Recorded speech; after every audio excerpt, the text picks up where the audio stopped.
सबका दिलवा पे राज करेले ई भोजपुरी सुने वालन के प्यार हमन। सबका दिलवा पे राज करेले ई भोजपुरी सुने वालन के प्यार हमन। ई खेसारी लाल हमन ए बाबू भोजपुरी के ट्रेंडिंग स्टार हमन। एकदम सही बात है भाई। क्या ही खेसारी लाल यादव जी का जलवा ही कुछ अलग रहता है और बहुत ही मस्त रील बनाए हैं भाई का।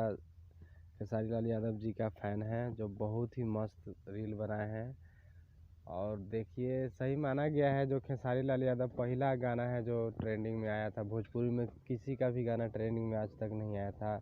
उससे पहले खेसारी लाल यादव जी ट्रेंडिंग में आए हुए हैं और वो गाना का नाम है, वो गाना था छठ पूजा का, ऐसे ही आया था और बहुत ही मस्त सॉन्ग था। अरग के बेरा बीतैबा का, बहुत मस्त ही छठ सॉन्ग था भाई लोग।